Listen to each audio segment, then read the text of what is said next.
قابل احترام بھائیوں، بزرگوں اور ساتھیوں، السلام علیکم ورحمۃ اللہ وبرکاتہ۔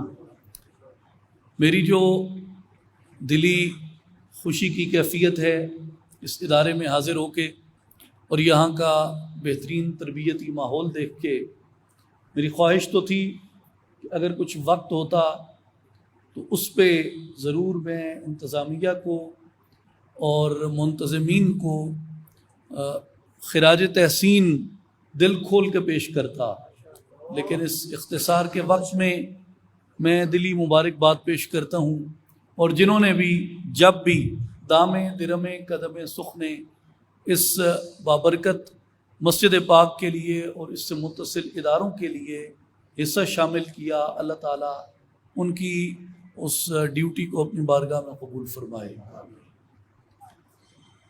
میرے بھائی اور بزرگوں، آپ دنیا میں جہاں بھی جائیں گے اہل اللہ سے ملاقات کریں گے، ان کو ڈھونڈیں گے، ان کی صحبت میں بیٹھیں گے، آپ کو دنیا بھر میں اللہ والوں کی دو نشانیاں یکساں ملیں گی جن سے اللہ والے اہل حق پہچانے جاتے ہیں۔ ایک نشانی کثرت کے ساتھ ذکر الہی کرنا، اور دوسری نشانی نبی اکرم خاتم الانبیاء محمد مصطفیٰ احمد مجتبیٰ صلی اللہ علیہ وآلہ وسلم کی ذات اقدس پہ کثرت سے درود و سلام پڑھنا اور حضور سے ادب و تعظیم اختیار کرنا۔ پوری دنیا میں یہ اللہ والوں کی دو نشانیاں ہیں۔ اس کی وجہ کیا ہے؟ اس کی وجہ یہ ہے کہ اللہ والوں کی آپ جہاں بھی تعلیم پڑھ لیں، حضرت عارف کھڑی رحمۃ اللہ علیہ کو پڑھ لیں، حضرت سلطان العارفین سلطان باہو رحمۃ اللہ علیہ کو پڑھ لیں، حضرت خواجہ ہند حضرت سیدنا شیخ فرید الدین گنج شکر قدس سرہ العزیز کی تعلیمات کو پڑھ لیں، حضور داتا صاحب کی تعلیمات کو پڑھ لیں، یا دیگر خطوں کے دیگر زبانوں کے صوفیاء کرام کو پڑھ لیں، آپ کو سب سے زیادہ اصرار دل کی اصلاح کے اوپر ملے گا۔ اور دل کی اصلاح دو چیزوں کے ساتھ ہوتی ہے۔ قرآن مجید میں اللہ تبارک و تعالیٰ نے ایک مقام پہ فرمایا کہ اگر کسی کا دل مضطرب ہے، دل بے چین ہے، دل بے سکون ہے، دل کے اندر مختلف قسم کے توہمات موجود ہیں، یا دل کے اندر کئی طوفان موجود ہیں، اور وہ یہ چاہتا ہے کہ میرا دل مطمئن ہو جائے اور میرے دل کو تسلی اور سکون نصیب ہو جائے، تو اس کے لیے قرآن مجید نے راستہ دکھایا ہے کہ الا بذکر اللہ تطمئن القلوب، کہ اللہ کے ذکر سے دلوں کو اطمینان نصیب ہوتا ہے۔ تو چونکہ اولیاء اللہ کی تعلیمات کا مرکزی نقطہ دل کی اصلاح اور دل کو سکون پہنچانا ہے، تو اس کے لیے وہ ذکر الہی کو کثرت سے اختیار کرنا سکھاتے ہیں۔ دوسری چیز جو اولیاء اللہ کے ہاں اختیار کی جاتی ہے وہ نبی اکرم خاتم الانبیاء محمد مصطفیٰ صلی اللہ علیہ وآلہ وسلم کی ذات گرامی کے ادب ہے۔ کیونکہ آپ اگر قرآن مجید میں غور کریں تو آپ کو دو مقام ایسے ملتے ہیں جن کے بارے میں یہ کہا گیا ہے کہ اگر تم نے ان میں سے کوئی عمل اختیار کیا، تو چاہے تم نے صدقات کیے، خیرات کیے، علم حاصل کیا، علم بانٹا، لنگر چلائے، جو مرضی تم نے نیکیاں کی ہیں، جو مرضی تم نے دنیا کے اندر ریاضات یا عبادات کی ہیں، لیکن لَإِنْ أَشْرَكْتَ لَيَحْبَطَنَّ عَمَلُكَ، اگر تم نے اللہ کے ساتھ شرک کیا تو تمہارے سارے اعمال برباد کر دیے جائیں گے۔ دوسرے مقام پہ اللہ تبارک و تعالیٰ نے فرمایا وَلَا تَجْهَرُوا لَهُ بِالْقَوْلِ كَجَهْرِ بَعْضِكُمْ لِبَعْضٍ أَن تَحْبَطَ أَعْمَالُكُمْ وَأَنْتُمْ لَا تَشْعُرُونَ، کہا کہ اے لوگوں، میرے حبیب صلی اللہ علیہ وآلہ وسلم کو ایسے نہ پکارنا جیسے عام لوگوں کو پکارتے ہیں، یعنی میرے حبیب کے ادب میں احتیاط کا دامن اپنے ہاتھ سے نہ چھوڑنا۔ اگر تم نے میرے حبیب کے ادب میں احتیاط کا دامن اپنے ہاتھ سے چھوڑا تو تمہارے سارے اعمال برباد کر دیے جائیں گے۔ اس لیے اب دو مقامات قرآن مجید میں ہیں، ایک یہ کہ جس نے شرک کیا اس کے اعمال برباد ہو گئے، اور جس نے رسول اللہ صلی اللہ علیہ وآلہ وسلم کے ادب میں بے احتیاطی اختیار کی اس کے بھی سارے اعمال برباد کر دیے جائیں گے۔ تو اب اس سے آگے جب یہ آیات سورہ حجرات کی نازل ہوئی جن میں فرمایا گیا کہ لوگوں اپنی آوازوں کو میرے حبیب کی آواز سے اونچا نہ ہونے دیا کرو، اور میرے حبیب کو ایسے نہ پکارا کرو جیسے عام لوگوں کو پکارتے ہیں، اگر تم نے ایسا کیا تو تمہارے اعمال برباد ہو جائیں گے۔ تو یہ ایک امتحان رکھ دیا گیا کہ اس کے اوپر جو اہل تربیت ہیں، جو میرے محبوب کے قرب میں رہ رہے ہیں، میرے محبوب کی تربیت میں رہ رہے ہیں، ان آیات مبارکہ کے آ جانے کے بعد، ان احکام کے آ جانے کے بعد ان کا رویہ کیا ہے۔ تو جب ان صحابہ کرام رضوان اللہ علیہم اجمعین نے ان آیات مبارکہ کے آنے کے بعد اپنی آوازوں کو ایسے پست کر لیا کہ وہ آواز جو مدینہ منورہ کے منبر پہ اگر وہ شخص موجود ہو اور نہاوند کے اندر ان کے لشکر اسلام کے اوپر کوئی حملہ کر دے تو وہ مدینہ سے بیٹھ کے ساریہ کو آواز لگا کے کہتے ہیں کہ ساریہ پہاڑ کی اوٹ کے اندر ہو جاؤ، آواز وہ مدینہ سے دیتے ہیں، ساریہ اس کو نہاوند کے اندر سنتے ہیں۔ وہ جلال اور ہیبت کی آواز جو مراد رسول حضرت فاروق اعظم رضی اللہ تعالیٰ عنہ کی آواز تھی، حضرت فاروق اعظم رضی اللہ تعالیٰ عنہ نے بھی اپنی آواز کو اتنا پست کر لیا تھا، اتنا آہستہ کر لیا تھا کہ رسول اللہ صلی اللہ علیہ وسلم سے جب بات کرتے تو حضور کئی مرتبہ پوچھتے، عمر کیا کہہ رہے ہیں آپ کیا پوچھ رہے ہیں؟ وہ اپنے گفتگو میں اس قدر سرگوشی اختیار کر گئے اللہ کے یہ احکامات آنے کے بعد۔ تو اس بات پہ خوش ہو کے اللہ تبارک و تعالیٰ نے ان کی تحسین فرمائی قرآن مجید کے اندر اگلی آیت کے اندر، اور فرمایا ان الذین یغضون اصواتهم عند رسول اللہ اولئک الذین امتحن اللہ قلوبهم للتقوی، یہ لوگ جنہوں نے میرے حبیب کی بارگاہ میں اپنی آوازوں کو پست کر لیا ہے، اللہ نے ان کے دلوں کو تقوی کے لیے چن لیا ہے۔ تو میرے بھائیوں یاد رکھیں، جسم کے ہر عضو کا تقوی ہے، ہاتھ کا تقوی ہے، پاؤں کا تقوی ہے، آنکھوں کا تقوی ہے، زبان کا تقوی ہے، کانوں کا تقوی ہے۔ زبان کا تقوی کیا ہے؟ سچ بولنا، کلام الہی کی تلاوت کرنا، رسول اللہ کی احادیث کی تلاوت کرنا، کسی قول سدید اختیار کرنا، جھوٹ نہ کہنا، چغلی نہ کہنا، یہ زبان کا تقوی ہے۔ آنکھوں کا تقوی کیا ہے؟ خانہ کعبہ کی زیارت کرنا، گنبد خضرا کی زیارت کرنا، ماں باپ کے چہرے کی زیارت کرنا، اللہ والوں کی زیارت کرنا، یہ آنکھوں کا تقوی ہے۔ شرم و حیا اختیار کرنا، یہ آنکھوں کا تقوی ہے۔ کان کا تقوی کیا ہے؟ کلام الہی کی طرف رغبت رکھنا، جہاں سے برائی کی توقع ہو سننے کی، اس مقام پہ جانے سے گریز کرنا اور اس سے دور رہنا، یہ کان کا تقوی ہے۔ ہاتھ کا تقوی کیا ہے؟ خیرات کرنا۔ ہاتھ کا تقوی کیا ہے؟ کسی کو دینا کہ دوسرے ہاتھ کو خبر نہ ہو، کسی ڈوبتے کو بچانا، راستے سے کانٹے کو ہٹانا، کسی کی مدد کرنا، کسی کمزور کی مدد کرنا، یہ ہاتھ کا تقوی ہے۔ پاؤں کا تقوی کیا ہے؟ مسجد کی طرف چل کے جانا، علم کی تلاش میں چل کے جانا، نیکی کی تلاش میں جانا، اللہ کی دعوت لے کے جانا، فی سبیل اللہ جد و جہد کے لیے نکلنا، یہ پاؤں کا تقوی ہے۔ میرے بھائیو اسی طرح جسم کے ہر عضو کا تقوی ہے۔ دل کا تقوی کیا ہے؟ جسم کے ہر عضو کا تقوی ہے، تو دل کا تقوی کیا ہے؟ قرآن مجید بیان فرماتا ہے ان الذین یغضون اصواتهم عند رسول اللہ اولئک الذین امتحن اللہ قلوبهم للتقوی۔ لوگوں میرے حبیب کے ادب کو اختیار کرنا تمہارے دلوں کا تقوی بن جاتا ہے۔ تو جو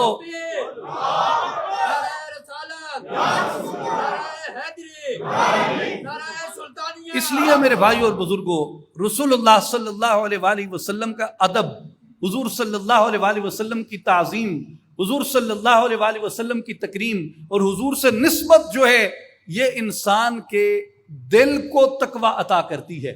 اس لیے پوری دنیا کے اندر آپ کو جہاں بھی اہل اللہ ملیں گے، جہاں بھی اللہ والے ملیں گے، یہ ان کی نشانی ہے کہ وہ دل کے سکون کے لیے ذکر الہی کی کثرت اختیار کرتے ہیں اور دل کے تقوی کے لیے حب اور ادب مصطفیٰ اختیار کرتے ہیں۔ میں جب ابھی یہاں پہ آیا تو مجھے عیدگاہ کے ادارے کی طرف سے مولانا جلال الدین رومی رحمۃ اللہ علیہ کی ایک کتاب پیش کی گئی، عنایت کی گئی۔ میں بڑا شکریہ ادا کرتا ہوں اور مجھے بڑی تسکین ہوئی کہ اگر تمام ادارے اور مساجد علاقوں میں ایسی ہو جائیں جو نشر و اشاعت کا اور فروغ علم کا ایسا کام کریں تو معاشرے کے اندر بہت مثبت تبدیلی لائی جا سکتی ہے۔ مجھے مولانا رومی کے دفتر اول کے کچھ اشعار یاد آ گئے، جن میں اختصار کے ساتھ عرض کروں گا، وقت بہت مختصر ہے، تو اختصار میں اگر جامعیت نہ کر سکوں یا کوئی کمی رہ جائے تو میں اہل علم سے پیش کی اس کی معذرت چاہوں گا۔ حضرت مولانا فرماتے ہیں، از خدا خواہم توفیق ادب، بے ادب محروم ماند از فضل رب، کہ ہم اللہ کی بارگاہ سے ادب کو تلاش کرتے ہیں، اس لیے کہ جو بے ادب ہوتا ہے وہ اللہ کے فضل اور توفیق سے محروم ہو جاتا ہے۔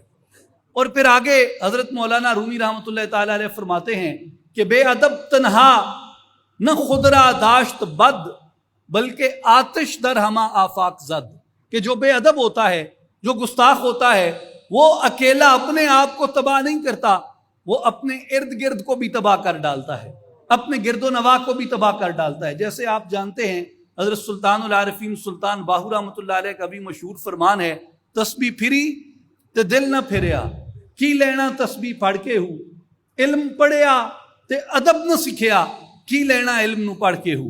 تو علم کا مقصود ادب سیکھنا ہے۔ اب مولانا رومی رحمۃ اللہ علیہ آگے ایک مثال دیتے ہیں، وہ فرماتے ہیں حضرت موسیٰ علیہ السلام کی قوم میں من و سلوہ اترتا تھا آسمانوں سے۔ جب من و سلوہ اترتا تھا تو حضرت موسیٰ علیہ السلام نے اپنی قوم کو وہ تقسیم کیا اور بانٹا، تو قوم جو تھی ناشکری تھی، تو ان میں 2 لوگ آگے آئے، درمیان قوم موسیٰ چند کس 2 لوگ آگے آئے اور انہوں نے کہا موسیٰ علیہ السلام ہم یہ من و سلوہ کھا کھا کے تھک گئے ہیں، سانوں کو وصل چاہیے دینے، کو گنڈے چاہیے دینے، کو تھوم چاہیے دے، کوئی کنک چاہیے دیے، کوئی یہ زمین چو نکلی ہوئی ہے جناح ساون، ایسی من و سلوہ کھا کھا کے تھک گئے ہیں۔ اللہ تبارک و تعالیٰ نے ان 2 گستاخوں کے اس عمل پہ ناراضگی کی اور من و سلوہ آنا بند ہو گیا۔ مولانا رومی کہتے ہیں لوگوں غور کرو کہ من و سلوہ کتنے لوگوں پہ آتا تھا؟ بولے بھائی، پوری قوم پہ آتا تھا نا؟ من و سلوہ پوری قوم پہ آتا تھا۔ بے ادبی کتنے لوگوں نے کی؟ 2 لوگوں نے، اور بند کتنوں کا ہوا؟ ساری قوم کا بند ہوا۔ تو اس لیے مولانا جلال الدین رومی کہتے ہیں کہ گستاخ 1-2 ہوتے ہیں، آفت پوری قوم پہ آتی ہے۔ پھر فرماتے ہیں ربنا انزل علینا مائدہ، جب عیسیٰ علیہ السلام نے اللہ کی بارگاہ میں دعا کی کہ رب العالمین ہمارے لیے دوبارہ سے وہ دسترخوان کھول دے، اللہ تعالیٰ نے دوبارہ وہ دسترخوان کھول دیا۔ تو حضرت عیسیٰ علیہ السلام کی قوم میں کچھ لوگ تھے جو کیا کرتے تھے کہ جو رات کو اس آسمانی دسترخوان سے بچ جاتا تھا کھانا، وہ اپنے پاس رکھ لیتے تھے کہ ہم صبح پھر کھائیں گے۔ عیسیٰ علیہ السلام نے ان کو فرمایا کہ تم یہ کام نہ کرو، یہ قیامت تک کے لیے اللہ نے وعدہ کیا ہے اس دسترخوان کا، اور جو بچ جاتا ہے وہ غرباء میں بانٹو، مساکین میں بانٹو، کچھ نہیں ہوگا اس سے، یہ کھانا کبھی کم نہیں ہوگا، صبح کے لیے رکھتے ہو، صبح تمہیں نیا دسترخوان مل جائے گا۔ لیکن ان لالچی لوگوں نے، 2 لالچی لوگوں کے لالچ کی وجہ سے وہ دسترخوان پھر آسمان سے آنا بند ہو گیا۔ تو مولانا جلال الدین رومی رحمۃ اللہ علیہ فرماتے ہیں کہ حضرت عیسیٰ کی دعا سے کتنے لوگوں کو کھانا ملتا تھا؟ پوری قوم کو۔ اور گستاخ کتنے تھے؟ 2 تھے، لیکن ان 2 کے لالچ کی وجہ سے بند کتنوں کا ہوا؟ پوری قوم کا بند ہو گیا۔ اس لیے حضرت مولانا فرماتے ہیں کہ بے ادب تنہا نہ خود را داشت بد، بلکہ آتش در ہما آفاق زد، وہ اپنے ارد گرد کو بھی لے ڈوبتا ہے، اکیلا وہ برباد نہیں ہوتا۔ میرے بھائی اور بزرگوں، یہ عرض کرنے کا مقصد یہ تھا کہ اصل چیز جو ہے وہ ادب کے اندر ہے۔ مثال کے طور پہ یہ تنقید نہیں ہے، یہ اصلاح ہے۔ مثال کے طور پہ میں اکثر کتب پڑھتا ہوں، ان میں لکھا ہوا ہوتا ہے حضرت محمد صلی اللہ علیہ وسلم نے فرمایا۔ میں نے کہا بھائی یہ سلام کیا ہے؟ سواد لام عین میم، سلام کا کہتے ہیں جی یہ درود کا شارٹ کٹ ہے۔ میں نے کہا بھائی علم، یہ کتاب کیوں چھپی ہے؟ کہتے ہیں جی علم کے فروغ کے لیے۔ میں نے کہا علم کیوں حاصل کرنا ضروری ہے؟ کہتے ہیں تاکہ نجات ملے، تاکہ ہدایت ملے۔ میں نے کہا لہٰذا کتاب چھاپی علم کے لیے، علم حاصل کیا نجات کے لیے اور ہدایت کے لیے، لیکن میرے بھائی اتنی توفیق نہ ہوئی، ہدایت اتنی نہ مل سکی کہ نبی کا نام آئے اور نبی پہ درود پڑھ سکے۔ اس لیے اس لیے ہدایت تو یہ ہے کہ جب اللہ جل شانہ کا ذکر آئے، دل اس کی ہیبت سے، اس کے جلال سے، اس کی کبریائی سے خوف زدہ ہو جائے، خشیت میں ڈوب جائے، اور جب رسول اکرم صلی اللہ علیہ وسلم کا نام آئے زبان پہ صلاۃ و سلام جاری ہو جائے۔ اس لیے جو ادب ہے یہ آپ کو یہ امور سکھاتا ہے کہ جب اس محبوب کا نام آئے زبان سے درود و سلام جاری ہو جائے۔ اس لیے میرے بھائی اور بزرگوں، میں گفتگو کا اختتام کرتے ہوئے اپنی ساری گفتگو کا خلاصہ ایک دو جملوں میں عرض کرتا ہوں۔ پہلی بات یہ ہے کہ انسان کی آج کی زندگی کے اندر جو ڈپریشن ہے، جو ناآسودگی ہے اور جو ذہنی خفگی ہے، اس کا علاج قرآن مجید نے کثرت کے ساتھ ذکر الہی تجویز کیا ہے۔